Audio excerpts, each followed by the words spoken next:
Fala aí, Desconectors! Tudo numa boa? Começando mais um Redação Desconecta aqui no YouTube da Desconecta, também no Spotify, nos diversos streamings de áudio aí que a gente distribui este conteúdo. Lembrando que semana passada a gente não conseguiu conversar, né, cara?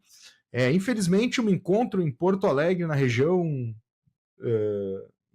na capital do Rio Grande do Sul, e as coisas não estavam muito boas por aqui. Aliás, não estão, né, cara? A água do Guaíba vem subindo novamente.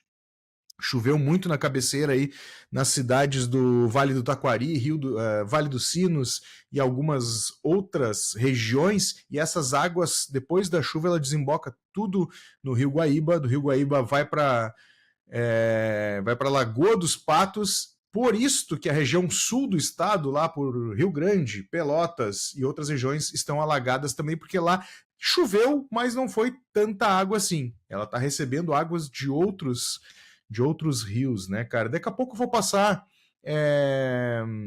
um endereço aqui de doação para a galera que está em outros estados aí, gostaria de colaborar, né, fazer a sua doação para o povo do Rio Grande do Sul, que realmente está muito complicado aqui. Hoje, em Porto Alegre, chegou a bater 5 metros de novo, né? Lembrando que a cota aí de atenção é 2 metros, então 5 metros é 3 metros acima do normal aí, né, cara? E a gente está bem preocupado aqui na região sul justamente por causa dessas chuvas que aconteceram no final de semana e agora elas estão desaguando aí nos rios, nos seus respectivos rios e lagos e deixando a população bem, mas bem preocupada mesmo, né? Que mais que eu tinha que falar? Bom, vou dar o endereço da vaquinha aqui antes de trazer o Brode, né? De reapresentar o Brode aí, dar uma boa noite para ele. Galera aí que está fora do Rio Grande do Sul, ou mesmo no Rio Grande do Sul, gostaria de colaborar, não sabe como, cara.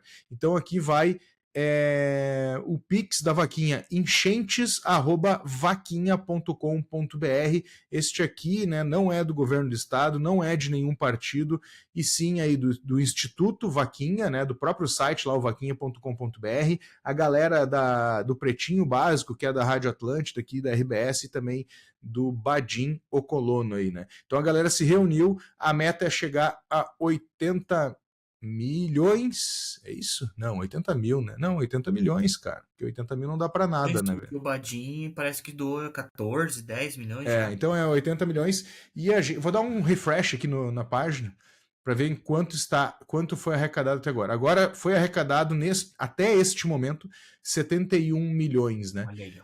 Então, se você pode colaborar, né? Obviamente, né, cara? A gente sabe a situação econômica do país não tá fácil para ninguém, mas, cara, a tua ajuda 1, 2, 5, 10, 15, 50, 100, 200, enfim, quanto você puder ajudar é sempre importante aí, porque tem muita gente desabrigada, fora de casa. Canoas, no bairro Matias Velho, foi um dos bairros mais afetados, é um dos bairros mais populosos aí da América Latina, cara. Então, o bairro foi varrido. A cidade de Eldorado, que tem aproximadamente 40, 45 mil pessoas, perdeu-se 95% da cidade, não tem nada por lá, a não ser água.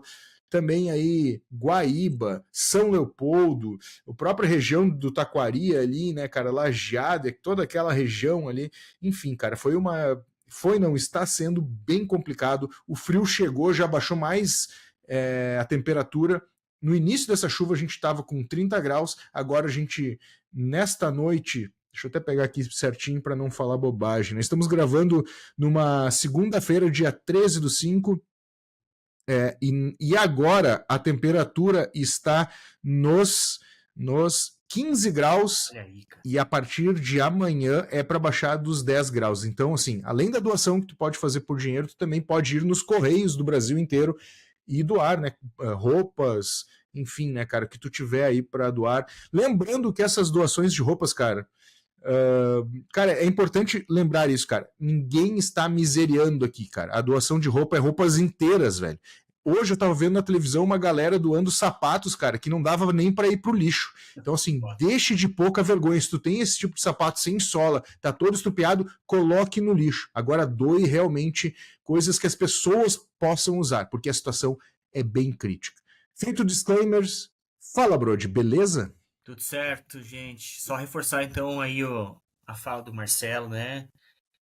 Eu hoje estou em Pato Branco, a cidade fica a 1.850 quilômetros aí de Porto Alegre, mas a gente tem acompanhado muito, né, cara, por conta de ter muitos amigos aí na região sul, né? Primos, parentes, enfim. Então a gente se mobiliza muito sobre isso aí. E eu quero dizer o seguinte, cara.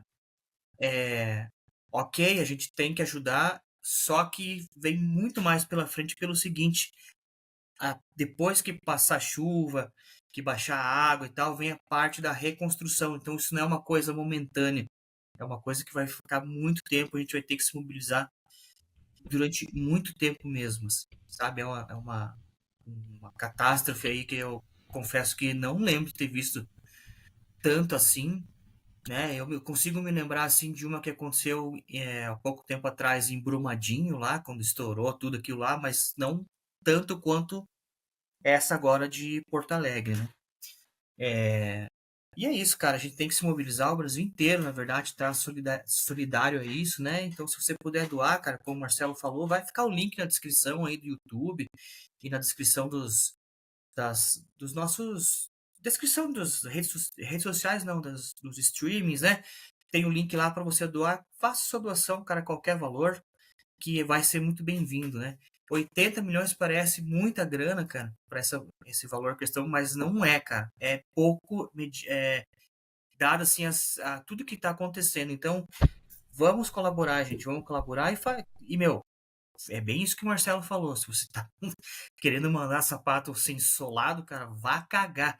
Não faça isso. Não faça isso, cara. É. E aí agora tem mais um detalhe, como ele falou, vai esfriar, então precisa de mantimentos, vai precisar de cobertas, coisas mais quentes, né? Então é isso, meu. Bora que bora. E a gente ficou uma semana sem gravar também porque tinha um detalhe muito importante. Na última gravação eu estava com dengue, quando estava aqui o Júlio. Tá sofrido para mim estar sentado aqui, mas eu fiquei até o final. E aí eu passei mais uma semana ruim. Mais um agravante aí também que nós estamos tendo no Brasil inteiro, que é essa epidemia gigantesca de dengue aí, então se cuidem também, né? Porque não é brincadeira, gente. Passar aí é complicado. A palavra certa é foda. É foda. Quem passou dengue sabe o que eu tô falando. Boa noite. Boa noite, boa tarde, boa madrugada, né? Bom Também, né? dia. Todos os Bom dia, dias. Brasil. Boa tarde, Alemanha. Ah, falando em Dani, cara, né? Pra quem não conhece, a Dani aí é uma amigaça nossa aí que tem um canal, que eu não sei pronunciar o nome do canal dela porque é muito complexo, né, cara? Hexen Shoes Collection. Obrigado, Brody. É que eu sou alemão, eu moro no Paraná, mas eu sou alemão. Pô, Não, alemão, você tá foda, velho. eu também sou alemão, mas sabe como é que é, né, cara? Meu francês não anda muito bem. É. E tem que aproveitar também e falar, cara, que a Ana do canal Nômade Cósmica, que sempre nos acompanha nas lives quando a gente fazíamos, cara, ela também perdeu uma boa. Tá com a casa toda alagada também, né, cara? Ela conseguiu abrigo aí no Bardo, né, que é um outro canal que tem no YouTube de heavy metal e tal. Então, dei uma força para ela lá no canal, ela tem publicado, não sobre ela, inclusive, eu acho que ela poderia, né, muito bem aí abrir um Pix pra galera poder fazer para ela, porque não vai ser fácil a volta aí. Ela mora na zona norte de Porto Alegre, que é uma zona que foi bem. Que a enchente pegou em cheio também, né? Então, cara, sejamos aí. Essa é a hora de colaborar com todos, né? Com todos os amigos, com todos os criadores de conteúdo independente e tudo mais. Mas não querendo se aproveitar da situação, né? Querendo crescer em cima das pessoas, né? Exato. Tem algumas pessoas aí que estão levando isso meio na brincadeira, porque eu ajudei, porque isso, aquilo, cara. Tá ficando feio, gente. Inclusive Então, fazendo collab, né? No Instagram. então Bom, tá fechamos. E é o seguinte, cara. Bom, acho que vamos parar um pouco de desgraceira e vamos ao tema do programa de hoje, né? Que a gente acabou não falando 10 minutos. Eu só queria trazer mais uma coisinha, cara. Parece que essas enchentes aí que aconteceram no Rio Grande do Sul foram maior que a de Nova Orleans nos Estados Unidos em 2005. Tá? Eu tava Olha tentando aí. buscar aqui alguns dados que eu vi algumas pessoas compartilhando, e aí eu me lembrei que, cara, que eu não tenho tanta certeza sobre isso, então eu também não vou trazer esses dados, cara, porque daqui a pouco o cara tá compartilhando coisa que não Fake news. deve. Exatamente. Então vamos deixar aí os principais meios de comunicação fazer isso, para a gente não ficar compartilhando esse tipo de coisa, mas eu acredito que sim, tá? Pela quantidade de água, pela quantidade de terra alcançada. E o Bro, tu sabia que eles demoraram 10 anos para reconstruir Nova Orleans? 10 anos. Cara, nós estamos falando dos Estados Unidos, ok. Nova Orleans não é um puta estado rico, né? Não é assim, não é Nova York, né? Não tem essa grandeza, mas mesmo assim, cara, são 10 anos. Agora tu imagina o que vai ser a recomposição do Rio Grande do Sul aí para a próxima década. Vai precisar de bastante empatia do poder público, né? Coisa que, enfim, não vamos tocar nesse assunto, senão a gravação vai para 5 horas. Vamos lá, então. Hoje a gente vamos fazer um programa especial aí, cara. A gente, até inclusive no desconecta.com.br, quero pedir desculpa aí para quem normalmente acessa lá para ver as notícias. O Brody com problema de saúde com dengue, e eu acabei semana passada saindo de casa na segunda-feira e só voltei no sábado, né? Então a gente não conseguiu atualizar muito. Estamos tentando voltar no ritmo, a internet também não está muito boa por aqui. O Brody continua ainda com alguns sintomas, então a gente está atualizando aos poucos o site, mas ele já começou aí já recomeçou aí com carga total, você já pode acessar, e a gente não atualizou muita coisa, então não vamos trazer nenhuma notícia essa semana, e vamos direto ao assunto do programa, cara. O assunto do programa é discos que estão fazendo 30 anos em 2024, cara, e tem disco, Brody. Tem muito disco, cara. Pra cá. Isso aí. E todos os gostos, né, cara? Todos os gostos. Eu até separei aqui, ó. Eu meio que categorizei aqui pra gente poder bater um papo. Nós não vamos falar de todos. Não tem como, né, cara? Porque passa 50 dias, 60 quase. Por aí.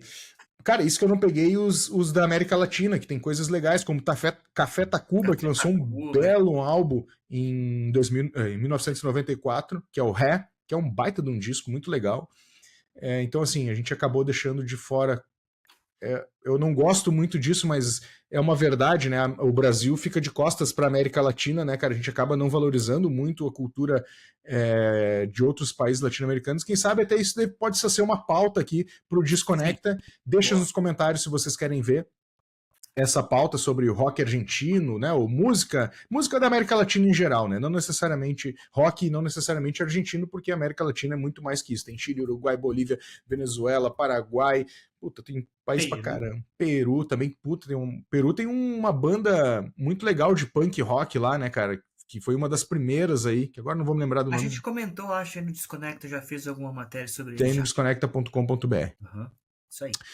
Enfim, cara, assim, eu categorizei por algumas coisas, né, assim, tipo, metal, clássico, não sei o quê, e tem umas coisas que eu não consegui categorizar, porque, se você bem lembra, Brody, e eu acho que sim, os anos 90 foram esse mix musical, né, assim, trazendo influências de diversos lugares para dentro do rock, por exemplo, ou até para dentro do rap, né, como a gente tem aí o Beastie Boys, né, com a Your Communication, que é um puta álbum, são pesado pra caramba, assim, eles enfiaram o pé no rock, mas a gente tem Body Count, do ICT, que é um rapper que também meteu metal, então essas coisas eu acabei categorizando um pouco diferente. Nós vamos passar aqui rapidamente pela lista e vamos comentando alguns discos aqui, tá? Vamos começar, deixa eu pensar aqui, cara. Britpop, cara, que tem 2 ali, que acho que tá mais fácil a gente começar falando. Pode ser. Eu queria segurar os melhores pro final, né? Então eu acho beleza. que o Britpop e Grunge a gente deixa pro final. Fechou. Então vamos começar pelos 90s mesmo. Pode ser. Mais... Isso aí. Essa categorização do 90s eu botei porque, cara, aparentemente, assim, como eu falei, né, uma grande mistura que a gente teve nos anos 90, e isso acabou refletindo, por exemplo, neste belíssimo álbum do Jeff Buckley, que é o Grace. Que é o Grace, cara. Que é um disco, cara, que ele flerta com folk, mas não é só isso, né, Brody? Não. É um disco, assim, bem intimista, né, cara? E... Cara, é uma pena, assim, que depois desse disco aí o Jeff Buckley, ele não tenha mais estado nesse mundo, né? Porque é um disco muito, muito legal. Ele era um cara que tinha série de problemas, né, Marcelo? Sim. Ele tinha uma série de problemas, depressão e, enfim, problemas com a família e tudo mais, né? Mas ele, assim, quando ele foi lançado, eu não lembro, assim, dele ter ganhado tanta notoriedade, né? Puta, baita álbum, assim, assado. deve ter tido resenhas, eu confesso que eu não lembro de ter lido nada nessa época, 94, há 30 anos atrás, faça conta, né? Uhum. Mas depois que aconteceu as fatalidades, ele virou um disco cult, assim, né, cara? Um disco, assim, se tornando referência em toda a década de 90, não só em 94, né? E uma referência futura para uma série de gente que veio depois, né, cara? Que ele abriu um precedente aí para fazer um som que ele fazia, né? Essa coisa mais, como você falou, folk, voz e violão, e enfim. Cara, é um disco que realmente marcou muito a geração, né? Foi importante, inclusive, para impulsionar esse tipo de som, né? Foi Visto que, total. que, apesar de ser uma música bacana de se ouvir, ela não era uma música em alta, assim, né? Não é um troço que a galera curtia pra caralho direto, assim, né? Era bem mais rock, né? O troço era um pouco mais Pesado, né? pesado, Guitarreiro. né? Tanto é que, como tu mesmo comentaste, ele não fez um puta sucesso na hora do lançamento, mas ele acabou se tornando um disco cult e um belo álbum. Belo álbum. Vamos lá, então. Cara, aqui a gente tem um clássico que eu fiquei em dúvida se eu colocava aí numa linha pop, hardcore emo, e eu acabei colocando ou rock clássico, e eu fiquei bem confuso na hora de colocar, que é o Weezer, né? Com o É seu o Blue Weezer. Album, né? Um clássico absoluto do Weezer, né? Eu acho que é o disco mais famoso deles, né? É. Porque aqui tem duas músicas, aliás, tem duas músicas nesse disco que talvez são as mais conhecidas dele, assim, que é o Buddy Holly, né? Isso. E Say It and So. Esse que é meio uma balada, assim. Tan, tan, tan, tan. Cara, esse riff, duvido quem não ouviu. Você tocou na rádio, assim, tipo. Era de enjoar. Eu tinha uma banda que era. Essa aqui era uma das pontos altos que a gente tocava ali no final dos anos 90, 2000 e pouco e tal. Tinha que tocar esse som aí, cara. Então, eu até confesso que eu enjoei bastante de ouvir. Tive assim, uma saturação de Wizard por conta desse som aí. Say It and So. Que difícil falar isso, cara. É meio que É. um trava-língua, né? Cara, é um descasso mesmo. Eu acho que, como tu comentou aí, é um clássico do Weezer, né? Talvez o álbum que não só estourou a banda pro mundo, acho que é o primeiro álbum deles, né? Se não me engano. Mas também fez com que a galera pirasse no segundo álbum, né? Eles acabaram fazendo um disco bem diferente aí do segundo álbum, justamente acho que pelo sucesso que alcançou. Os caras sempre foram, então, desde o primeiro álbum, muito bons de melodias, né? Esses tempos a gente tava. Qual é o disco do Wizard que a gente tava conversando, Brody? Que era. Que Ah, era numa linha chamber rock, que eles chamam, né? aquele da capa do carro, pera aí. Já te digo. Eu vou procurar no nosso dicionário Procura. No nosso dicionário de Amansa Burros, né? Wizard Discografia. Ah, Diz. não, é o OK Human, eu acho que é o Ok, OK Human. Hillman, acho que é. Esse aí. É o do carro, né? Não, é um que parece um laboratório, assim. Acho que era pra tirar uma onda com o OK Computer do. Ah, é. Acho que é É. isso aí mesmo. é. E Ok, aí. Hillman, é isso aí mesmo. E ele Lembrei. é um disco que ele é considerado um chamber Lembrei. rock, né? Nos anos 60 tinha muito disso, né? Como se fosse uma orquestra de câmara do rock, assim, né? Isso. Uma câmara do rock, né? Assim, no sentido de orquestra de câmara. E, cara, então quer dizer que eles já têm essa tradição de bons vocais, né? Boas linhas vocais, ótimos backing vocals. Eu acho que muito se deve também ao trabalho desenvolvido pelo Beach Boys, né? Que aqueles caras eram muito fãs. Então é um disco fundamental, cara. Tem que ter esse Weezer, pelo menos, na sua coleção, se você é colecionador. É isso aí. Depois a gente chega com o que os anos 90, que eu estava comentando ali anteriormente, né, nessa miscelânea aí de sons, que os anos 90 acabaram se tornando, né? Que é o Beck com Mellow Gold. Que Um disco. disco pra lá de diferente, né? Pra Total. lá de diferente. É O cara lo-fi, né?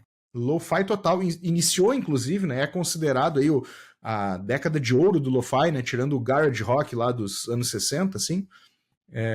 Além de misturar umas coisas meio eletrônicas junto, umas colagens, né? Cara, Beck pra mim é um dos grandes artistas dos anos 90 e confesso que na época eu torcia o nariz, né? Eu era Eu também. eu era metalúrgico, né? Metaleiro e torcia o nariz pra essa galera, assim, né? Então Pra mim, um puta álbum. Acho que aqui que tem o clássico deles, até tava dando Loser, né? Loser. Lúcia desse disco, aham. Ah, que tem uma guitarra com slide, né? Um Isso. violão. Tocava direto na MTV, né, cara? Era um. Cara, tocava direto esse som na MTV. Foi ali que eu conheci.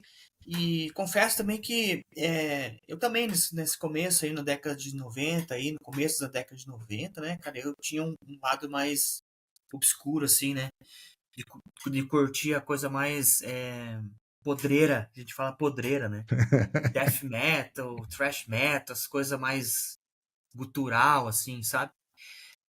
E aí a gente vai, conforme vai passando o tempo nosso mesmo, né, do ser humano, meu, teu, enfim, a gente vai descobrindo essas coisas. Eu descobri o Beck mais tarde, descobri várias bandas aí mais tarde, cara, e vou te falar, é um disco assim que é bem legal, cara, e por ter esse lado, como a gente falou assim, lo-fi, até uma mistura meio de indie, assim, né, coisa meio indie, assim, é um disco bem importante pra década de 90, né, cara. E, bom, o Beck é um cara que todo disco ele se reinventa, é tipo o Prince dessa época aí, né, cara? Foda, muito massa. Muito bom. Cara, ouça. Se não conhece, vai lá, Mellow Gold. Essa lista toda eu vou colocar na descrição também, então não se preocupe. A Will Communication do Beastie Boys, aí a gente já falou sobre eles. Cara, eles estouraram nos anos 80, né? Com Ricky Rubin, né? No selo do Ricky Rubin. Mas eles, nos anos 90, eles se mantiveram no auge, assim, né? Era um trio, né? Morreu um deles agora nos anos 2000. E, cara, é uma banda que é a cara dos anos 90, né? Assim, esses lances de. Assim como o Beck usava muitas colagens, tinha muita referência do hip hop, da cultura hip hop como um todo, mas não só do hardcore, que eles eram os três moleques de hardcore de Nova York que depois resolveram colocar o hip hop na história. Usaram aí samples do Black Sabbath, do Led Zeppelin, neste disco aqui também, inclusive. Sabotagem, né, cara? Esse disco aí. Nossa, cara, é sensacional. Esse é uma obra-prima, cara. Esse o cara tem que ter em Então, vinil. é, Vinil. meu. Agora eu vou ter que esperar um pouco. Vamos ter, né, com essa história aí do. Teremos. Cara, eu coloquei aqui um disco. Daqui pra baixo a gente pode ser um pouco mais rápido, tá? Sim, vai lá. Que eu coloquei aqui um disco que é o Born Dead do Body Count, apesar de que o melhor disco do Body Count é o primeiro, né? Primeiro. O primeirão, né? Que tem Vai, todos os todos os clássicos. E que também fez essa parada de misturar rock, né, metal, né, nem era tão rock, mas é metal com rap, né? Lembrando que nos anos 90 tinha muita segregação, né? O rap era para negros e o metal era para brancos, Sim. e esses caras fizeram assim, né, estouraram, né? Rap metal, né? Veio dos anos 80, mas que, né, levantou a onda foi nessa época aí. Cara, nos anos 90 tinha isso, né? Tinha o Red Hot Chili Peppers, que tinha uma levada assim. O Faith No More também, no começo, tinha muito disso, né?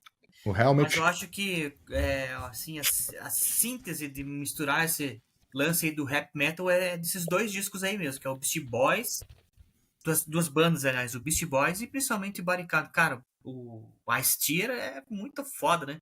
Muito. E o guitarrista dele lá, com baita guitarrista, Ernie C. Ball. Esse aí, né? Tocava com a máscara do Jason, uma coisa meio de. E que a galera odeia do metal ele, cara, porque ele produziu o Forbidden do Black Sabbath. Verdade. E a galera odeia o Forbidden do Black Sabbath. Que merda. É da vida, né, cara? É da vida. Depois eu vou colocar aqui em ordem e vou fazer só um parênteses num artista que eu gosto muito, que pra mim é um dos melhores álbuns, e eu não me lembrava que era de 94, porque eu já falei tanto deles aqui no Desconecta, no canal Desconecta, eu fiz vários especiais sobre eles, mas não é sobre essa banda que eu vou falar agora, mas na sequência eu digo ela. A gente tem aí o Caius com Welcome to Sky Valley. Eles vão relançar o álbum, não teve uma festa, um show? Não, cara, eles tocaram no Lollapalooza. Coachella, que é pra comemorar os 30 anos desse disco, que foi o começo do fim, né? Isso. E a partir dali eles lançaram mais um, eu acho, mas aí a banda se desfez, e aí delas surgiram outras. A mais famosa delas, enfim, Queens of Stone Age, né? Isso. Mas acho que assim, é o supra-sumo aí do Kyles, assim, essa coisa mais suja, né? Desert Rock, como ele costuma falar, é esse disco aí, cara. Esse é o ápice da banda, assim, descasso mesmo. Sensacional. Próximo álbum, Nick Cave and the Bad Seeds, pra mim, o melhor álbum dele, né? Que é o Let Loverman. Love In, né? É o mais... Loverman foi regravada pelo Metallica, não, cara? Aquele disco de covers, não foi? Acho que sim. Deixa Acho eu que ver sim. aqui. Não tenho... Loverman. É, Loverman. É Aquele um... disco de... Eu tô tentando achar, ver se eu... aqui na minha coleção fácil de encontrar, mas não tá. Puta Não álbum, tenho. né? Não tenho. Não tenho. Não tenho Grace, não tenho Weezer, não tenho Beck. Tudo falhas da minha... lacunas da minha coleção. Foda. Aqui, ó, Ó, disco ó. absurdo, cara. Absurdo, É absurdo. muito bom. É o disco aquele que tu ouve do início ao fim, né? E não cansa. Tem muita coisa boa aqui, né, cara? Inclusive, eu acho que nessa época ele era namorado da PJ Harvey, né? Não tenho muita certeza se foi antes Também não lembro. ou foi nesta época ainda eles estavam namorando. E eles faziam uma grande dupla de composições, inclusive tem faixas que ele participa aí nas músicas da PJ, e eu acho que a PJ também participa algumas coisas da banda dele. E, por sinal, que tava botando agora uma matéria, vai sair dia 30 de agosto deste ano o próximo álbum do Nick Cave and the Bad Seeds. Ó. Wild God, se não me engano, é o nome do disco. Então a gente, passando pra próxima aí, vamos de Pride and Glory, né, cara? Uma das bandas mais legais dos anos 90, principalmente este primeiro e único álbum que faz essa mistura interessante de hard rock com southern rock. E aí, Brod? Cara, é o único disco deles, né? Depois É. aí ele... O que aconteceu? Ele já montou o Black Label Society, né? Ou ele tava no Oz ainda? Não, ele continuou em carreira solo. Carreira só. Eu confesso Isso. pra você que eu não tenho assim tanto conhecimento do disco, nem da carreira do Black Label Society, né? Tenho começado a ouvir agora recentemente algumas coisas desde 2024. Então eu não posso opinar muito sobre esse disco aí, que eu não acabei não ouvindo muito ele assim, mas eu entendo a importância dele, né? Foi um disco legal por causa dessa mistura mesmo de hard rock com soundfare, né? É. É coisa do nosso amigo aí, que é lenhador. Vulgo lenhador, né, cara?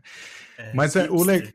o legal do Zakk Wylde é que ele poderia ser metido a modelo, né, cara? Se ele tivesse continuado sem barba, cabelinho, liso, pá, né, meu? Ele foi pro lado mais roots da parada, né?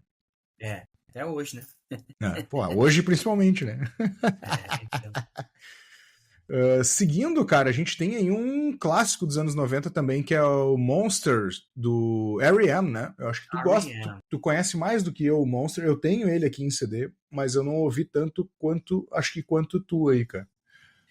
Cara, R.E.M. é uma coisa muito louca, né? Porque eles queriam, com esse disco aí, fazer uma coisa um pouco mais... Não sei se a palavra certa que eu vou falar é essa, mais alta e mais cru. E eles Menos acabaram... pop. menos pop. E eles acabam conseguindo nesse disco aqui, né? Do Monster. Que é um disco muito legal, cara. Acho que da carreira aí do R.E.M., né? Esse aqui, se eu não me engano, já é o 9º disco deles, não lembro. Mas, enfim, tem algumas músicas que são bem, bem conhecidas, assim, né, cara? E é um disco bem interessante, cara. Dentro da carreira do R.E.M. é um dos mais legais, assim, pra mim. Esse é o disco pós Out of Time. Out of Time.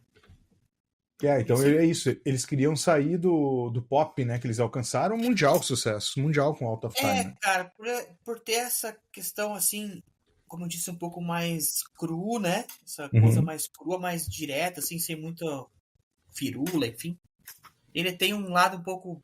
Você consegue notar algumas pitadelas do grunge no meio, alguma coisa, assim, de punk rock, né? Até glam, que era uma influência muito grande deles, assim, glam rock. Então tem algumas coisas perdidas no meio aí que deixa o disco bem interessante. Quem gostava muito deles era o Kurt Cobain, né, cara? O Kurt Cobain adorava o R.E.M., cara. É uma verdade. banda referência pra eles aí. Total. Depois a gente tem aí, que a gente colocou na categoria miscelânea aí, o The Cranberries, né? Que é uma banda que também impactou muito os anos 90, né? Foi, cara. E aqui tem Odd to My Family, né? Que acho que é... Sim. Tem também No Need to Argue, né? Acho que tá esse disco aí também, né? Não lembro. Acho que é sim. Acho que é a última música desse disco aí, música 13. É isso aí. Zombie também é desse disco, né, cara? Acho que é o disco mais famoso deles, assim, né? É Dolores, né? Dolores, Isso. que é o nome dela, né? Isso. Muito Vamos pro massa. metal então, cara. Nos anos 90 também Bora. teve muita mistura dentro do metal, né? E uma delas aí, uma banda que veio do hardcore, meio crossover aí, que é o Corrosion of Conformity, lançaram Deliverance, que tocava direto na MTV, um clipe. Eu não me lembro do nome da música agora, mas tocava diretaço. A gente teve também Dream Theater com Awake, eu acho que esse aí tu pegou bastante, né? Foi bem na verdade, foi aonde eu conheci o Dream Theater, né? O Awake, daí depois eu conheci o disco anterior, que é o Imagine's Words, que foi eu conheci. Legends Words, é isso aí. Uhum. Mas o Awake é o disco assim que me pegou, né, cara? Que bateu em mim, o Dream Theater. É muito legal esse disco aí, né? Bons Tem o tempos do Dream Helmet. Theater. Porra, demais, cara. E aí, ai, peraí, cara, tô me ajeitando aqui na cadeira e começou a dar câimbra numa perna. Esse barulho. Mas, enfim, cara, é o disco assim que realmente me prendeu a atenção, né? Porque eles tinham essa questão assim de ser bem sistemáticos com o som deles, né? Mas ainda eles não eram tão sistemáticos assim, entende? Sim. Porque chega Tinha uma feeling, hora né? ali tinha mais essa questão do feeling, do groove, né? Mas depois de um tempo, o Dream, eles, sei lá, eles acho que eles queriam mostrar muito assim coisas, muitos elementos, muitas camadas e acabou ficando um pouco confuso assim. Principalmente depois da saída do Mike Portnoy, né, com a entrada daquele outro baterista que é o Mandini, que eu achava, nem vou falar a palavra porque senão o YouTube vai cortar nós. Indo pra essa linha de metal aí, a gente teve o Helmet com Betty, que é um baita álbum também, tocava direto uma faixa, principalmente no Fúria Metal. Eu não me lembro o nome da música, mas eu me lembro que tocava direto. A capa é maravilhosa, né? Parece uma mulher dos anos 60, assim, sentado num gramado, fazendo tipo um piquenique. Sim. É muito bacana. É uma banda acho que a música que tocava é a primeira mesmo, né? Acho é Biscuit for Smooth, acho que é. Isso aí, Faixa número exatamente. 3. Exatamente, essa mesmo. É, eu acho que o Helmet poderia ter tido uma atenção maior, né, da crítica, né, e é uma banda que foi um dos braços aí, digamos assim, né, uma das raízes também do nu metal, né. É bem o comecinho, né? Com essas afinações um pouquinho mais baixas e tal. E a caixa também um pouco mais apertada, que daí dá aquele som um pouco mais metálico, assim, né? Então tem essa... É o comecinho do new metal aí. Tem grande influência. Exatamente. Falando em new metal, eu ia pular, eu ia falar da próxima, mas eu vou pular só por causa que tem conexão com o new metal. A gente tem o primeiro álbum do Korn, né? Que é uma referência no metal mundial, né, cara? Total. Que disco incrível, né? Acho que é um dos melhores deles, assim. Esse e aquele outro da... Eu não lembro qual que é aquele que tem a capinha assim, que tá tipo num precipício. Acho que esses aí são os melhores, assim. Mas esse primeiro disco do Korn é bem legal, cara. Pra mim é o melhor álbum do Korn, né? A menininha no balanço, né? É sensacional. Eu acabei comprando o ano passado em CD, né? Porque eu tinha em fita cassete, assim, de gravar, né?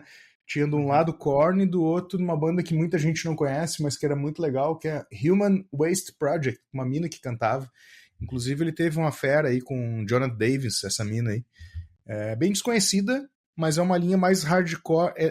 Entra no mesmo new metal, mas ela é mais hardcore do que o Korn, Deftones, né? O próprio Cool Chamber. É uma linha um pouco mais reta, assim, mas é bem legal, pra quem não conhece, fica a referência aí. Shoots and Layers, né? São os Blind. Blind, pô, Blind é do caralho, né? E o jeito de cantar. E aqui essa época é legal que a galera ficou muito de cara, né? Com a galera de metal raiz, né? Aqui que começou o Truzão, né? O Truzão ele ficou realmente de cara com o pula-pula geral, iniciado lá com Read the Noise, né? Com Anthrax e o Run DMC, se não me engano. Mas aqui consolidou esse heavy metal mais groovado, pula-pula, né? Groove metal, essas coisas. Falando em groove, cara, eu tô aqui com Infectious Grooves, com Groove Family Cycle.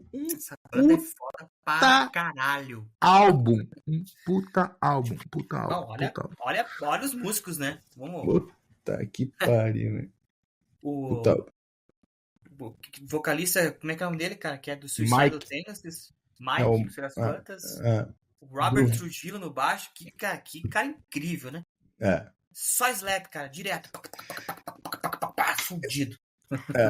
É, eles vieram, um braço do Suicidal Tendency, né? Um spin-off, né? Como a gente costuma É, dizer nos tempos modernos, né? Um spin-off do Suicidal esse- Tendency. o Suicide acho que era mais pesado, esse aqui era Era. mais, um pouco mais groove, assim, né? É. Mais, O vamos funk dizer, metal, né? Esse aqui ele ia pra uma linha funk mais funk metal. metal, enquanto o Suicidal trash, hardcore, né? Um crossover ali, né? Uma outra linha. Aham. E, cara, Violent Funk, velho, funk é muito bom, muito bom. Eu tocava direto também na MTV. Cara, quem não tocava. conhece Infectious Grooves tem obrigação, né? Acho que essa é a palavra, obrigação de conhecer. Porque é Total. uma puta banda e esse é um puta disco. E pra mim, um dos melhores discos dos anos 90, estou falando do Machine Head com Burn My Eyes, é um disco que me pegou muito na época.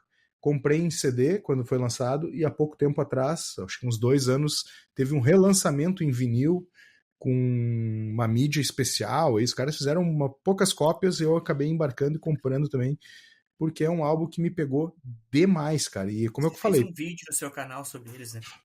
cara, pra mim é um dos melhores. É uma das melhores bandas dos anos 90. O Robert Flynn consegue fazer estar na linha tênue entre um groove, né, e o trash antigo, né? É, isso aí. Total. Aí tá E ele, disco mesmo, cara. e ele consegue, e foi certeiro, acertou, foi um dos discos de estreia mais vendidos da Roadrunner, depois perdeu pro Slipknot em 2009, eu acho que é o primeiro, 2008. Desculpa, 99, 2009, nossa. 99 ou 98, que é o primeiro do Slipknot. 25 anos, 2009, né? Então, pra ter certeza agora. Então, puta álbum, cara. Tem que ouvir Burn My Eyes, David. Cara, tem milhares de faixas boas aqui. É um disco meio coletâneo, assim, da banda, cara. É, e ele já tinha um lance, assim, que ele vinha de uma outra banda pesada, que era o Violence, né? Isso. E aí ele acaba saindo, enfim. E aí ele nasceu ali nessa Bay Area Thrashers, né, cara? Isso. Ele não morou ali, então ele conviveu com a galera, assim. Uhum. Metallica, Slayer, Exodus, né? E Exato. aí também tem outras coisas na formação dele ali que vem do Dead Kennedys, DRI, o Suicidal, então tudo isso aí acaba juntando lá na frente. Tocou no Forbidden também, acho uma banda de thrash metal bem old school, né, cara? Uhum. E aí aí no 90 e tal, ele monta aí essa banda chamada Machine Head, que tá até hoje. Cara, nunca vou esquecer. Até a gente já comentou sobre isso, tem um canal no YouTube, eu não lembro qual que é o nome, cara. Mas é as bandas que vão tocar num boteco, acho que, sei lá, cara, pra 70, 80, 100 pessoas no máximo, assim. E eu vi o show deles, cara, que uma energia, assim, cara, que banda massa, cara, É sabe? Acho que foda. foi uns 2 ou 3 anos atrás, numa reunião aí da banda, assim, que tava comemorando não sei quantos É anos, esse disco aí, enfim. do Burn My Eyes, tava Formação, comemorando isso. formação, formação original, assim, cara, que banda massa. O baterista é meio tiozão, assim, cara, é o único cara que destoa da galera, que o cara tem cabelo curto, assim, é meio estranho, mas toca pra um caralho. E ó, vou te falar, cara, se você não ainda morde assim, sei lá, cara, torce o nariz pra eles, vá ouvir, cara, esse disco aí, porque é foda pra caralho. Esse e o segundo, pra mim, são os melhores álbuns dele. Depois tem o Blacknet, que já é 2000 e pouco. Eles deram uma caída depois desses dois, que acho que entraram muito no metal e se perderam na característica do som da banda, né? Foram recuperar depois ali no Blacknet, um disco anterior, se não me engano, que é o Lust, alguma coisa, que também é bem bacana, mas eu ainda prefiro, pra mim, o álbum da minha vida desta banda é o Burn My Eyes. E Tá, vamos então. depois de clássico, né? O último disco com. Como é que é o nome do cara na banda? O guitarrista lá, o que todo mundo quer que volte pro Marty Megadeth. Martin Friedman. Friedman. Martin Marty Friedman, Friedman. isso aí. É. O último disco com Martin Euthanasia. Friedman e Euthanasia, um descasso, né? Um descasso. Totalmente diferente do que Megadeth fazia. Total. Disco bem produzido, timbres maravilhosamente escolhidos para guitarra, bateria. E aqui eu acho que o Megadeth acertou a mão e daqui em diante eles acertaram uma fórmula que continua. Claro, depois se perderam no meio do caminho também, mas que fizeram bons discos depois disso, né? Sim. Aqui tem umas músicas que eu acho que foi assim a porta de entrada do Megadeth para um som como o Metallica já tinha feito em 91, né, com o Black Uhum. Album. Uhum. Acho que o Euthanasia foi aí o disco deles comparado assim com o Black Album, porque aqui tem uma pseudo balada, né? A Tem. Tout Le Monde, Tá tudo que tá lemão. aí. E tem uma outra sonzeira, chama-se Train of Consequence. Cara do céu, que Uma disco guitarreira, massa. né? Uma Tá louco. riferama, assim, uma atrás do outro, né? É o jeito que a gente gosta, né? Dave Mustaine tem que ser assim, cara. Não dá pra perdoar, né, cara? Isso aí. Cara, Não. depois a gente tem um baita álbum aí do Nine Inch Nails, que é o The Downward Spiral. Cara, esse disco é muito legal por diversas coisas, né? A gente tava falando sobre mistureba dos anos 90, e esse álbum, ele entrega isso, né? Essa mistureba dos anos 90 acrescido de industrial, né? Do som que não costumava ser mainstream, digamos assim, né? Não chegou a ser um puta mainstream, né? Mas ganhou sua relevância e tocava na MTV, e tocava em rádio, né? Então, baita álbum, cara, baita álbum. Segundo disco deles, e cara, ele tem essa questão assim de ter essa música industrial, né? E uma coisa que depois ficou mais famosa, chamado metal industrial, né? Onde daí tiveram várias bandas aí, né? Fear Factory e The White Nail Zombies. Bomb, que veio depois, que todas foram White Zombie, o Ministry, né? Então várias bandas que foram se encaixando, que tem assim essa inspiração nesse disco aí. E, cara, aqui tem uma música chamada Hurt, né, cara, que o nosso grande aí, Johnny Cash gravou, né? Hurt. Pra te ver a importância. Só fazendo um adendo, né? O Ministry ele é anterior ao Nine Inch Nails, tá? Porque o Ministry ele tocava, inclusive, meio techno, né? Ele é daquela cena de techno e depois... Virou industrial, né? É isso aí. Puta disco, inclusive, Ministry recomendo. Lançou esse ano também, baita álbum, na mesma linha, né? O Ministry, depois que ele acertou a mão, ele não mudou mais a linha. Digamos assim, é o Iron Maiden do industrial. O AC/DC do industrial. AC/DC do industrial. É isso aí. E depois a gente tem uma pedrada, né? Eu acho que muito mais que uma pedrada, um tacape na orelha, uma barra de ferro na orelha. Tô falando do Pantera com Far Beyond Driven, né? Um álbum cavalar, né? Porra, cavalar, cara. Esse disco é incrível. 5 Minutes Alone, né? Nossa. Porra, isso aí tocava demais no Fúria Metal, né, cara? É assim, é uma evolução do Pantera, então acho que esse disco aqui é bem assim, o divisor de águas da carreira deles, né? Porque aqui eles começam a ficar afinação mais baixa. Nossa, é podreiro. Mais riffs, assim, e é um disco pesadaço, cara, nossa. O Pantera sintetiza tudo que o metal foi nos anos 90, cara. É a banda de metal dos anos 90, assim, sabe? Pra mim, né? Com todos esses discos aí. E acabou, né, cara? Nós temos um amigo, ou ex-amigo, enfim, como é que queira definir, que falava que banda boa é banda que acaba. Então, se o Pantera acabou, significa que foi uma banda boa. Foi uma banda boa. Acabou depois de 2 discos, mas voltou, né? Pra quem não... O tributo ao Pantera aí, né? Voltou. Galera que gosta. Depois a gente tem Prong, que também lançou um ótimo disco com Clean Sign, Clean Sing, na real, que é uma banda também que vai na linha, no sentido de deveria ter mais espaço, deveria ser mais reconhecida, que vai na linha do Helmet, assim, também, né? É porradaria.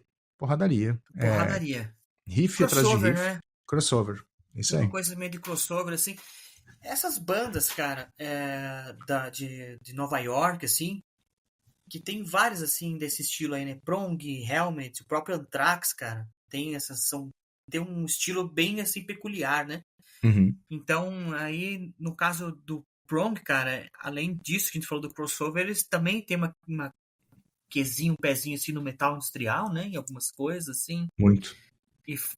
Mas acho que o gênero que mais a gente pode, sei lá, categorizar ele, se é que há uma categorização para isso, é o metal alternativo, né? Verdade. Foi esquecido esse gênero, né? Então, metal alternativo. Ó, e essa banda aqui, cara, a próxima, e esse disco em especial, foi um dos discos que eu mais ouvi dessa banda, porque eu peguei o lançamento na época. O Divine Intervention, do Slayer, é lindo do início ao fim, cara. Esse é um daqueles discos que o cara enfia o fone no ouvido e vai sozinho, vai trabalhar. Tu cria uma barreira contra o universo, contra a sociedade, que tu não escuta mais nada na tua volta, né? Verdade, cara. Esse disco eu comprei no lançamento também, eu vendi ele, né, cara, porque na pandemia eu tive que fazer umas coisas aí, tive que me desfazer, e como eu não tava mais ouvindo, não tava mais nessa fase, mas o Divine Intervention pra mim é o disco, assim, o Bostaff na bateria, né, que é o auge pra mim do Slayer, assim, Killing Field, Sex Murder Art, Divine Intervention, Tem muita. Head, Mind Control, puta disco foda, cara, meu Deus. É uma paulada do início ao fim, não dá respiro, né? Total.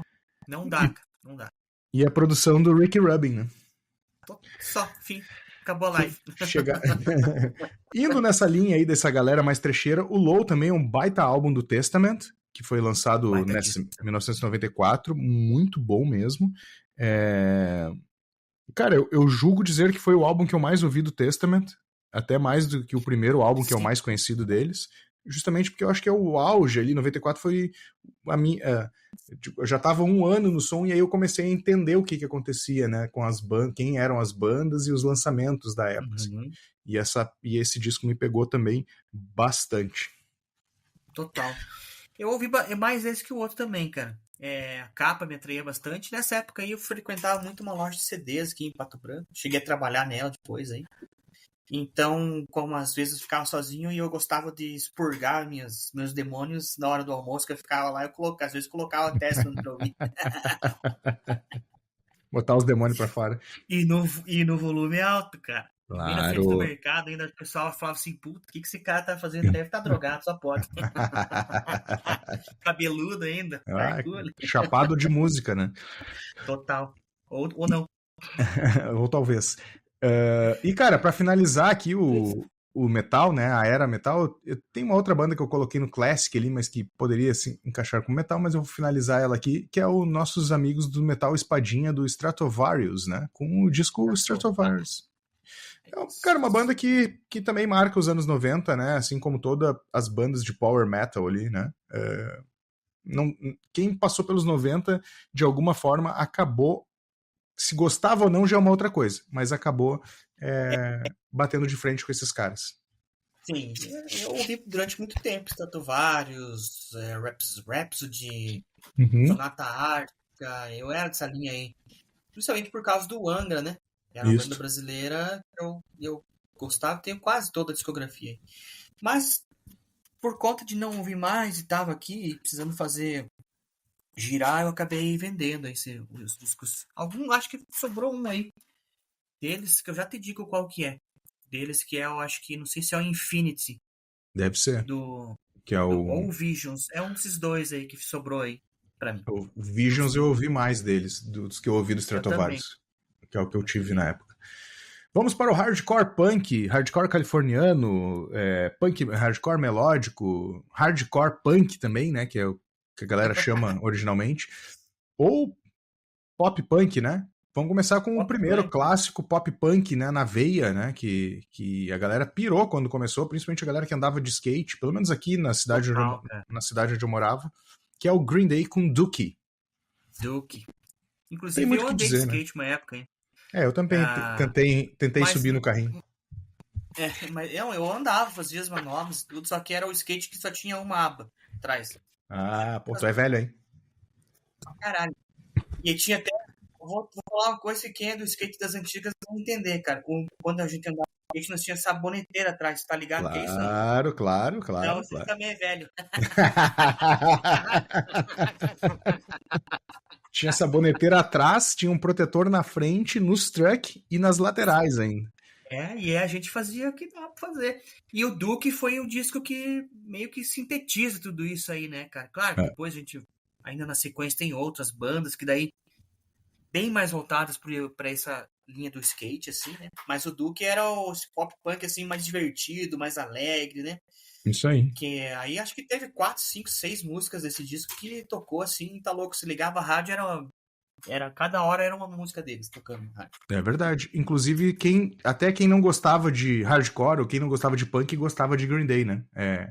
Mulheres que normalmente não eram, na nossa época, né? Não eram tão chegadas ao som pesado. Hoje tá mais distribuído isso, né? Mas na nossa época não gostavam, tanto não tinham, e gostavam de Green Day, por exemplo. Green Day, todo mundo gostava. Não só do Green Day, mas também da próxima banda que... nem só do Green Day, mas da próxima banda que a gente vai falar também, que é o Offspring, né, cara? Que lançou o Smash também nesse ano aí, né?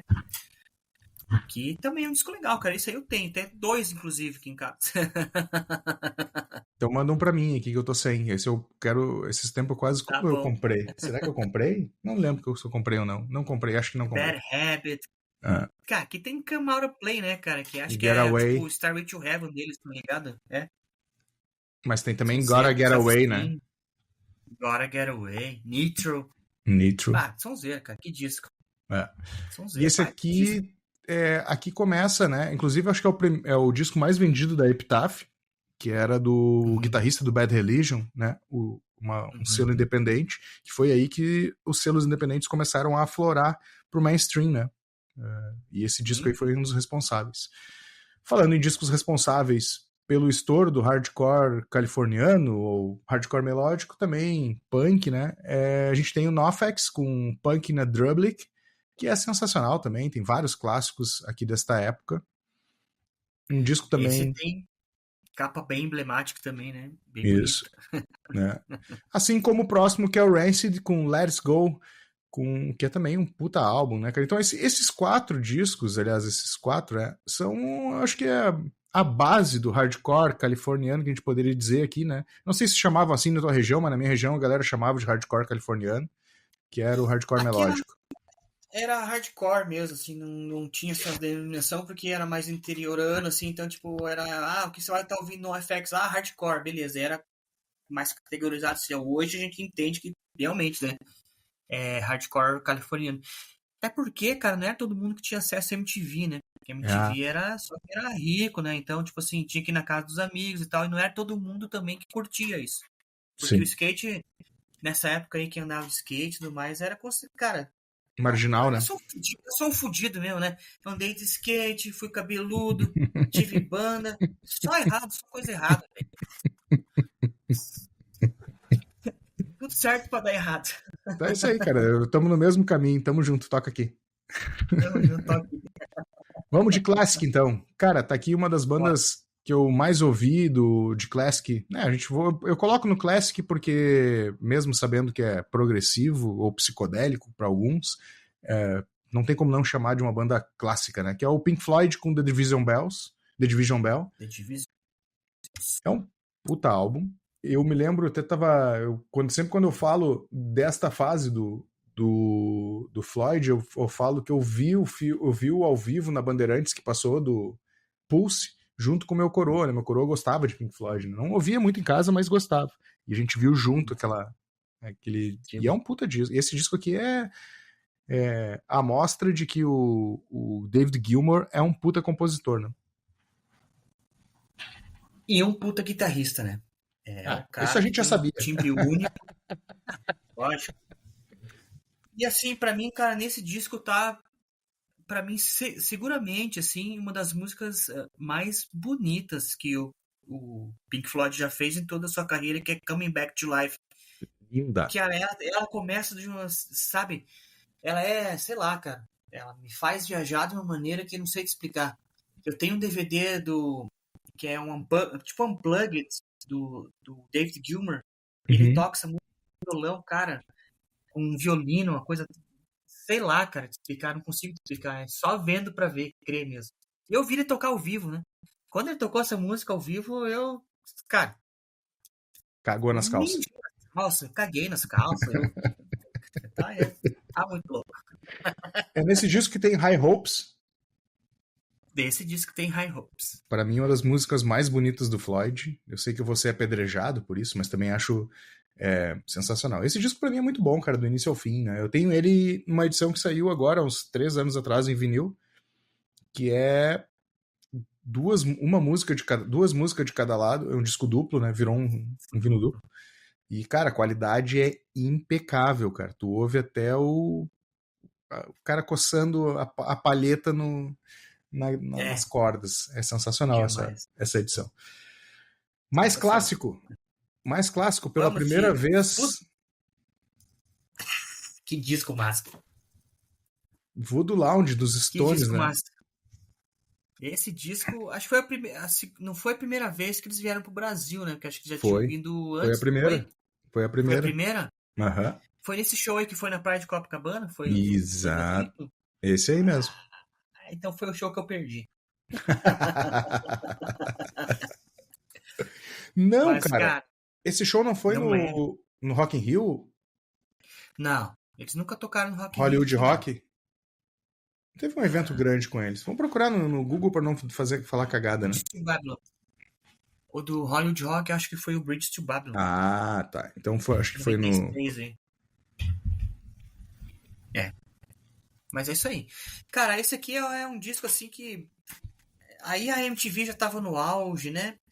E aí aqui tem as várias músicas do Stones que chegaram a tocar na MTV, né? Love Strong. Cara, Love Strong chegou a tocar no Fantástico quando foi o lançamento, né? Aquele clipe onde eles são todos gigantes andando no meio da cidade, né? Acho que é esse aí mesmo. É isso Tem uma mesmo. música que eles tocam até hoje, duas músicas, aliás, que eles tocam até hoje, assim. Volta e meia tá no repertório deles, que é You Got Me Rockin' e Out of Tears, né? Cara, Uhum. Out of Tears, meu. Ó, eu sou suspeito em falar, né? Porque eu sou muito fã de Stones e esse disco é muito, muito, muito legal. Mas You Got Me Rocking é sensacional também, velho. Porra, é demais. Esse disco inteiro é bom. Cara, esses dias eu tava vendo aquele B3 mais um, que é o cara aquele da ESPN. Sim, é o Barcinski, o filho da Elis lá, e mais o nome desse cara. Aí o filho da Elis teve a pachorra de dizer que o Keith Richard não é um homem riff. Um riff man. Quase que eu A desliguei ideia é também. dele. Bom, foi zoado até o final do programa, né? Até pelo Blue Ice, que é do Ice Blue Ice Blue, que é do Racionais. Até ele tirou onda com o cara. Tá louco, cara. Olha a Tá pachorra louco. do cara, né, velho? Não sabe nada de som. Ok, música brasileira é muito bom, mas essa aí ele pisou na bola. Brody, já estamos com 1 hora de programa, vamos dar uma acelerada. Bora, Porque cara, a gente escolhe tem. os melhores aí. Acho que agora a gente vai deixar toda a lista do que a gente tem falado aqui, cara, aí na descrição Isso, boa. dos áudios e enfim. Que vai ter muita banda, assim, porque se a gente ficar aqui, acho que tem mais umas 20 bandas pra gente falar, cara. Tem coisa pra caralho. Vou passar por cima, porque eu acho que é importante, né? Assim, falar só, pelo menos.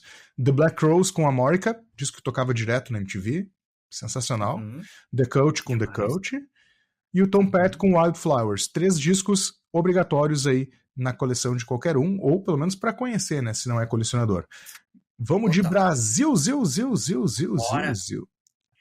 Tem bastante coisa que foi lançada nesse ano aí que foram assim, tipo, ditaram a regra dos anos 90, né?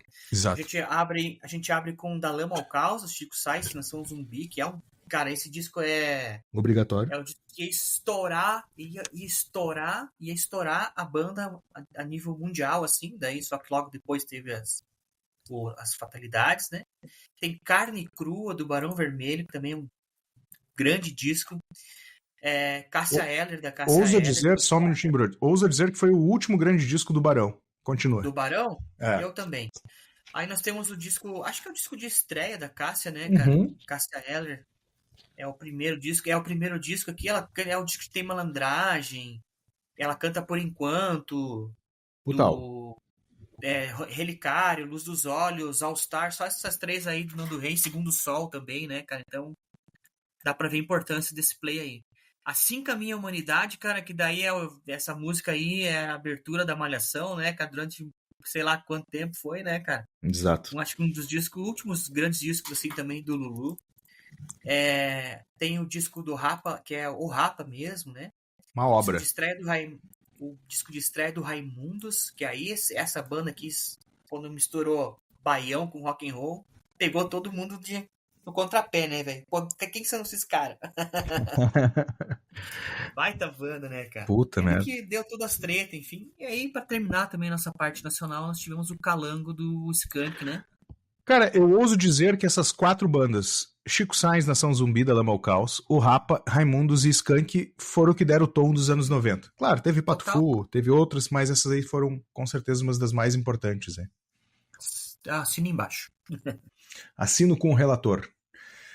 Eu Assino acho com que o relator. falta agora aqui Classic. Cara, a gente passou, quando falou de Classic Rock, eu passei batido, na real, culpa minha, o Black Sabbath com Cross Purpose, que tá sendo relançado agora, né?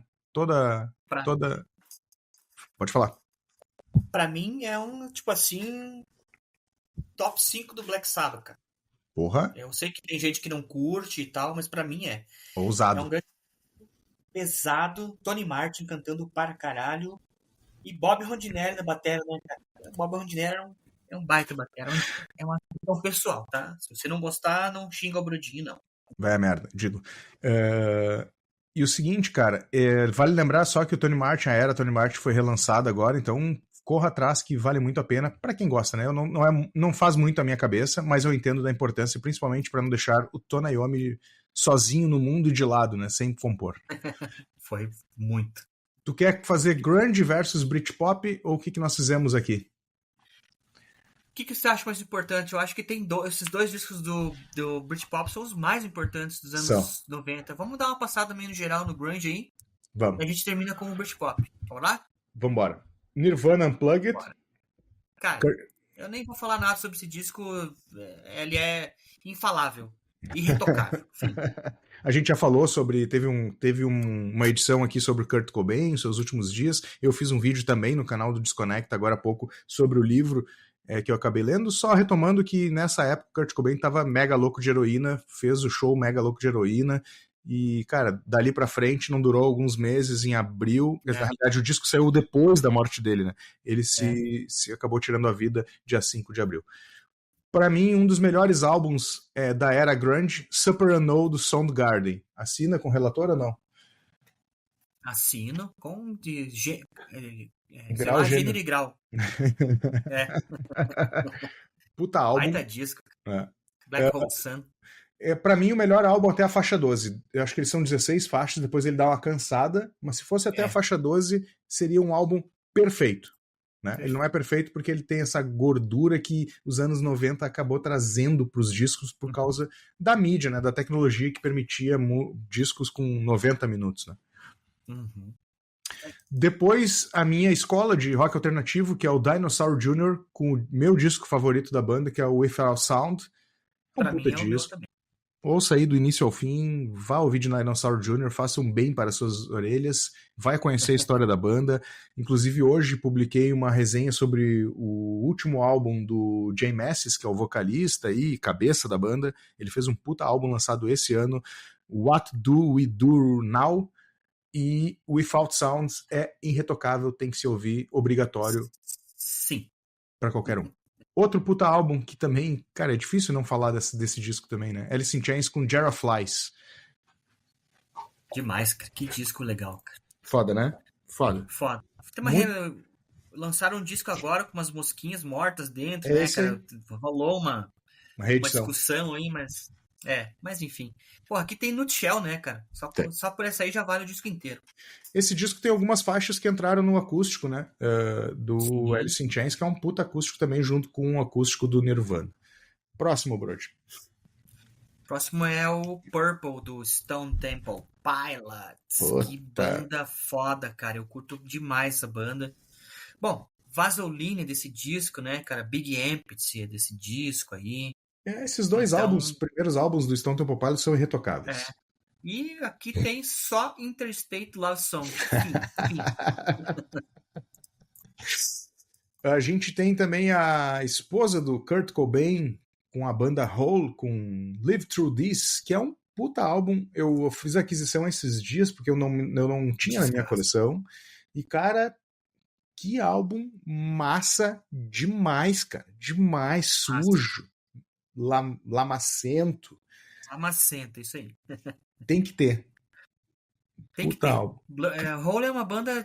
Cara, é que assim, ela foi ofuscada, né? Porque nessa época já tinha Nirvana, tinha várias outras bandas aí. Então meio que passa meio batido, assim, nessa época aí, sabe? É. Mas esse disco aí, que é o Live Through This, né? Com essa capa aí, essa, acho que é uma Miss alguma coisa, né? Cara, segurando um buquezinho de flor ali e tal. É muito incongruente, né, cara? É. É um disco legal, vai vir pra você ver. É. Ah, É massa, cara. é pesado, é pesado. Exato. É pesado, né, cara? E além disso, também ela foi ofuscada por ser esposa do Kurt Cobain, né, cara? E se meter em algumas baixarias, sei lá que a gente poderia dizer, né? Em algumas brigas de graça. Então acabou ganhando uma. Como é que se diz, né? Ganhou. Ficou mal falada, né? A Courtney É, Love na época, né? isso aí. Cara, daqui tem uma banda que estourou muito na época, né? Eu já colocaria isso aqui no pós-grunge, que é o Bush com 60 Bush. Stone, baita É. álbum da banda, mas eu acho que são ingleses, né? E por isso, Sim, mais por isso que eu colocaria no pós-punk. Pós-punk não, pós-grunge.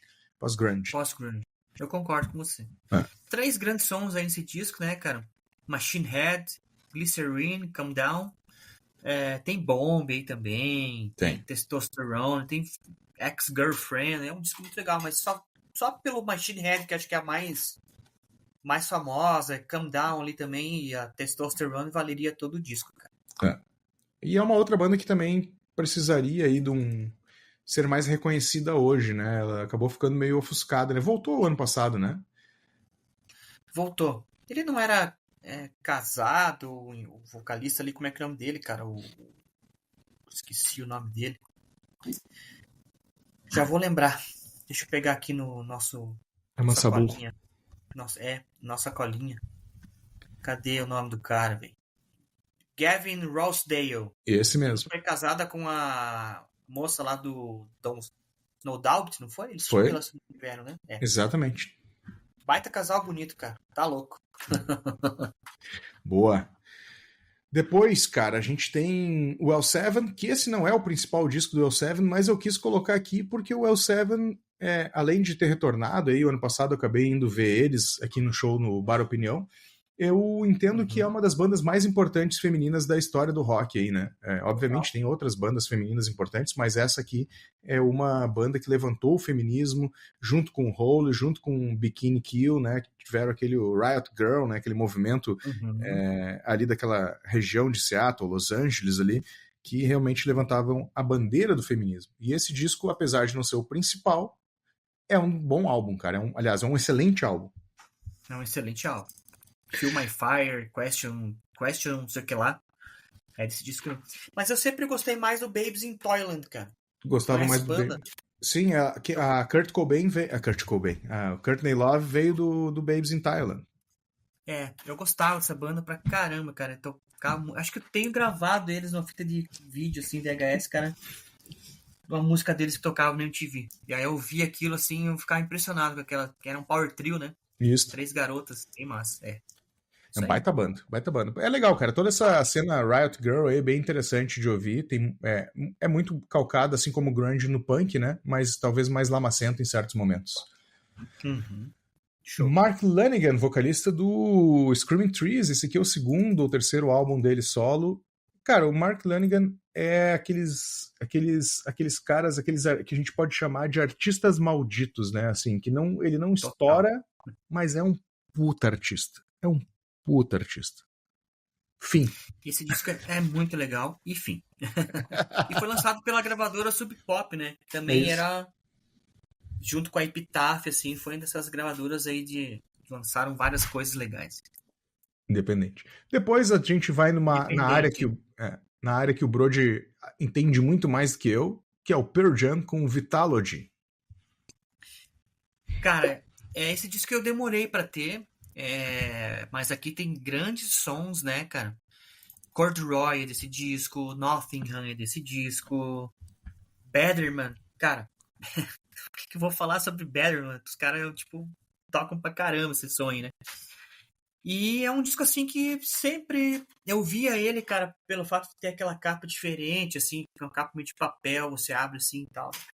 Eu até cheguei a ver uma edição original, assim, lançamento mesmo desse disco aí de 94 em vinil, num cara lá de Fortaleza, Marcelo. Porra, que massa.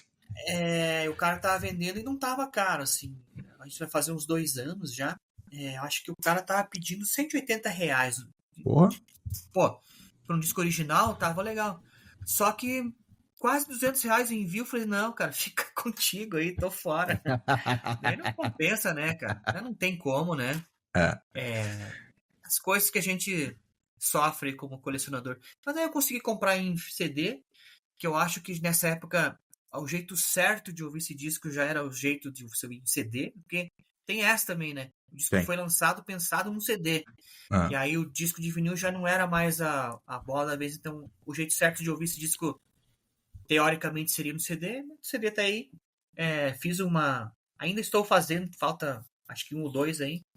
Mas mergulhei esses dias aí, igual nosso amigo Júlio, né? Na discografia do Pearl Jam, e tem muita coisa boa, cara. Meu Deus, é muito legal. O Pearl Jam é uma banda que eu peguei birra não por culpa do Pearl Jam, mas do pós-grunge aí, que Creed. E aí seus milhões de filhotes, né? Eu acabei pegando birra com o Ed Vedder, porque a voz dos caras, os caras queriam ser o Ed Vedder, né? Uma hora dessa eu vou tirar essa birra e vou atrás pra ouvir direitinho, com calma, toda a discografia. Eu gosto muito dos 2 primeiros álbuns, que é o Ten e o Versus, que eu ouvi muito na época, mas depois eu acabei me perdi justamente por causa das outras bandas, não por causa do Pearl Jam. Quero deixar bem claro que eu sei da importância da banda. Cara, depois tem uma das bandas que eu também mais gosto, que é outra escola do rock alternativo, mas aqui muito mais noise que o Dinosaur Jr., que é o Sonic Youth. E esse disco aqui, o Experimental Jet Set Trash and No Star, é uma obra de arte. Inclusive tocava, olha que louco, né, cara? Tocava na Rádio Ipanema, aqui na qual eu trabalhei nos anos 2000, mas tocava em rádio. Bull in the Heather, que é a segunda faixa do disco, que é, digamos assim, a menos noise do disco, né? Que é um disco bem experimental, como o próprio nome diz aí, né, do disco. Total. Produzido pelo Butch Vig, né, cara? Eu acho que foi o 7º, 8º disco da banda, não lembro muito bem. E olha só que loucura, cara. Agora, deixa eu pegar aqui, mas pegando aqui na nossa cola, ele foi lançado no dia 10 de maio, cara. E o meu filho nasceu no dia 10 de maio. Acho que é por isso que ele é hiperativo, cara. Eu acho que é bem por isso. Por causa do Experimental Jet Set Trash and No Star. Certeza, cara. Não é por causa do pai, né? É por causa do disco. Não. O pai é um poço de paciência perto disso. Aqui tem ótimas faixas além do Bull the Heather. Tem Starfield Road. Aliás, o lado A todo é muito bom. O Skink, Total. Scream School e Self-Obsessed and Sexy. Cara, isso aqui foi uma aula de grunge, né? A gente passou aí, né? Óbvio que aqui nem tudo... Sonic Youth, por exemplo, veio antes do grunge, né? Mas a gente acaba aproveitando que a grande mídia colocou essa galera tudo no mesmo saco, e aproveitamos e colocamos eles, continuamos como sendo quase que uma grande mídia aí, e colocando todos eles no mesmo saco. Bandas de Los Angeles, bandas de... Acho que o Sonic Youth, cara, eu acho que é de Nova York, né? Não é Massachusetts, Nova né? York. Não. Não é Nova York, desculpa. Esse disco foi gravado em Nova York. Eles são de... Acho que eles são de Nova York. Deixa eu ver. Sonic Youth. É uma banda norte-americana. Nova York, isso mesmo. Nova York, é. E o... Lee Ranaldo. E o Dinosaur Jr. acho que é de Massachusetts. Dinosaur Jr., se não me engano é isso. Legal que era a diferença deles, além de ter o Lee Ranaldo ali e o Thurston Moore, né, cara, que são núcleo ali, mas também tinha Kim Gordon, né, Nossa. cara? Uma mulher no baixo. Cara, foda. Mulher no baixo que cantava, né? Também, né? Total. Cantava muito. Total. Por sinal, lançou um disco esse ano. Pra quem gosta de umas linhas mais eletrônicas, vai gostar aí. É uma linha mais trap, né? Eu sei que a galera, quando a gente fala esse tipo de som, a galera do outro lado torce o nariz. Mas, cara, ouça, né? Dispa-se dos seus preconceitos. Vamos aos 2 discos mais importantes, segundo o meu amigo Luiz Fernando Brode, um cara que conhece muito de Britpop, muito mais do que eu. Eu sou da linha lamacenta do grunge, do ruído e do noise, mas eu tenho esses 2 discos aqui porque não poderia faltar na minha coleção, e eu acho que são realmente 2 discos essenciais para quem quer entender o rock dos anos 90. Blur com Enfim, Park Life. cara, que disco incrível, né? Inclusive, hoje, quando a gente tá gravando aqui 3/5, estávamos conversando aí na parte da manhã. Fui ouvir o disco de novo, né? Achei uma matéria sobre discos que estavam completando 30 anos e fui reouvir, cara. E assim, pra mim é o melhor disco do Blur, né? Acho que Concordo. tem grandes sons. E uma coisa que me chamou a atenção, e reouvindo agora, né? Depois de tanto tempo assim, você vai encontrar ali Park Life, você vai encontrar Girls and Boys e tal. Sensacional. Mas se você ouvir, cara, com um ouvido mais atento, você vai notar, assim, muito a presença do The Who nesse disco, cara. O jeito de compor, o jeito de cantar, o jeito de tocar guitarra. Eu acho, assim, que eles se inspiraram muito no The Who, cara. Principalmente a segunda fase do The Who, né? Então, como eu falei pra você, consigo ouvir muito ali do Roger Daltrey e do Peter Townsend aí nesse disco, cara, que é sensacional. Ele é um pouquinho longo, né? Também tem 16 faixas. E aí eu volto a dizer, o jeito certo de ouvir esse play é em CD, né? Então isso permitia um disco mais longo. Mas que disco, cara. Meu Deus, É. que Tem disco incrível. End of Century também, uma puta música. The End of Sin. Tem várias músicas boas nesse disco. Through the End. Through the End. E eu concordo contigo e eu vou dar mais uma razão para você ouvir esses discos dos anos 90 em CD. Pode ter em vinil, porque eu também tenho aqui, gosto de ter, gosto da mídia, gosto do formato. Mas, cara, OK Computer, por exemplo, ele é muito mais legal, né, do Radiohead, ele é muito mais legal ouvindo em CD do que em vinil. Porque uma faixa é colada na outra, ela conta uma história, e aí se você vai pegar o vinil, você acaba quebrando um pouco o ritmo disso. Isso aí. E é importante também falar desse disco do Blur, cara, que esse já é o terceiro disco da banda, né? Mas o mais importante. Mas o mais importante. Assim como o primeiro disco dessa banda que iremos falar agora, que, tipo Deixa eu assim, eu acho só que fazer um adendo, Tu falou que é o melhor disco da banda. Eu concordo que é o melhor disco da banda, mas o último álbum da banda, The Ballad of Darren, está sensacional, cara. O último disco do Blur, já pra mim, é um álbum histórico. Então, pra mim também. Foi lançado esse ano, né? Ano passado, 2023. Muito legal, cara. Capinha que imita o disco de vinil, o posterzinho dentro. Aliás, os caras que estão lançando tem esse cuidado maior com o seu público, né? Consumidor. Eles lançam em vinil e a mesma coisa em CD, né, cara? Que daí numa versão reduzida. Vide aí o disco esse último que saiu aí do Liam Gallagher, do John Squire, né? Sensacional. Que é igualzinho, né, cara? O CD tem algumas coisinhas a mais, assim, porque é de capa dupla. Daí deu pra trabalhar um pouco mais, eu acho que ficou um pouco mais barato também. Bora lá então, vamos discorrer sobre o último álbum da nossa lista os grandes álbuns que estão fazendo 30 anos em 2024. Brode, é contigo a palavra, tu que é fãzaço da banda. É o Oasis, né, cara? Definitely Maybe, que é o primeiro disco da banda. E junto com o Blur ali, eles sintetizam, assim, esses anos 90 todo do Britpop, né, cara? Acho que foram as duas bandas mais importantes aí do Britpop, né? E esse disco de estreia do Oasis, assim, é considerado o melhor disco de estreia de todos os tempos, né, cara? Ele teve uma audácia que eles fizeram antes de lançar o disco, que eles lançaram compactos, né? Então foi lançado Supersonic e Live Forever, acho que foi. Com lados B que não constaram aí no disco, então pra frente, outros discos, enfim, outras edições, enfim. E, cara, impressionante não falar sobre o Oasis, né, cara? Acho não, eu tenho, assim, certeza absoluta, cara, que o Oasis foi a banda, assim, dos anos 90 total, né? Todos os 6, 7, 8 discos que eles lançaram têm uma importância impressionante, assim, né, cara? Não só pela qualidade, pelos timbres, enfim, mas também pelas brigas, né, cara, que sempre houveram entre os dois irmãos ali, né, cara? Mas, ó, pra você ter uma ideia, só nesse disco aqui, cara, que são 14 músicas, né? Tem o Whatever, que pra mim é uma baita música. Abre com Rock and Roll Star, Eu ia cara. falar, não dá pra deixar de fora. Tem Live Forever nesse disco, tem Supersonic, tem Cigarettes and Alcohol, que foi regravada pelo Rod Stewart. E aí, cara, pra mim, hoje, assim, depois de tanto tempo ouvindo, a música mais legal desse disco, cara, que chama-se Columbia, faixa número 5. E é uma sonzeira acima da média. Pô, cara, eu sou muito suspeito em falar de Oasis, né, cara? Eu sou suspeito demais em falar de Oasis. Eu posso até estar falando uma besteira aqui, mas eu acho que sim, esse disco aqui é o disco mais importante dos anos 94 aí, né? E também um dos melhores discos de estreia de todos os tempos. Eu concordo contigo, assino com o relator. Eu aprendi a ouvir o Oasis anos depois, porque tinha aquela birra do metal, né? Assim, aquele preconceito besta que a gente tem quando é adolescente, que alguns não deixam até hoje, né?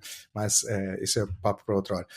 E, cara, aqui realmente, cara, acho que tu pontuou as principais faixas. O Cigarettes Alcohol, essa Columbia, eu concordo contigo hoje, para mim ela é uma das melhores faixas, na época passou batido. Supersonic é uma puta música, né? Só que tocou demais também, entra naquela linha do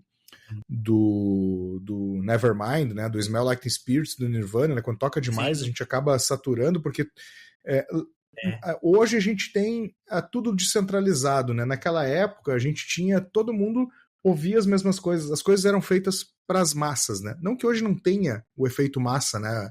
Músicas para as massas. Não, até tem, mas é que não faz parte do rock, né? Hoje é o sertanejo, né? O funk, né? E seja esses outros estilos. E o rock, nessa época, nos anos 90, era super importante. O que tu comentou aí... Ainda era. O que tu comentou e que fazia parte do folclore do rock, né, que sempre teve em todas as eras e que talvez os anos 90 tenha sido a última década que tenha tido isso, era essas brigas entre irmãos, né, brigas entre os músicos das bandas, né, os caras ficavam de cara um com o outro, não se falavam, só tocavam, gravavam uma música do outro e não se conversavam mais, né, meu. Esse folclore a gente não tem mais, porque não tem mais esse apelo, né, pelo rock, né? Não é mais o grande movimento, né? E os anos 90 foram os últimos anos, e aqui se inicia, né, a grande briga da década, né? O Noel e o Liam Gallagher, né? E mais uma, né? Que perdurou por muito tempo, que foi a briga deles dois, do Oasis, com o Blur, né, cara? Blur, perfeito. Até pouco tempo atrás eles estavam... Mas era coisa assim que meio... Sei lá se era armado, essa palavra certa. Mas no lançamento, cara, até inclusive teve um documentário aí, que não sei se ainda tá na Netflix ou não, sobre os irmãos Gallagher, esse disco, enfim. Eles faziam questão, né, cara, de colocar nas lojas de disco, em bancas de supermercado, que nessa época se comprava o CD em banca de supermercado, cara. Olha que loucura. Loucura. Num lado o Park Life, do outro lado o Definitely Maybe, cara, pra ver quem vendia mais, tá ligado? E aí a galera lá, nos tabloides ingleses, falando, um xingando o outro, isso aí ajudou a popularizar, enfim, muito o Britpop como a gente conhece. E logo, na sequência, vem sem fim de bandas legais aí, né? Que a gente for falar que fica até 3 da manhã. Beleza, então, bro. Já acho que conseguimos aí cobrir os principais discos do ano de 1994, ou seja, 30 anos.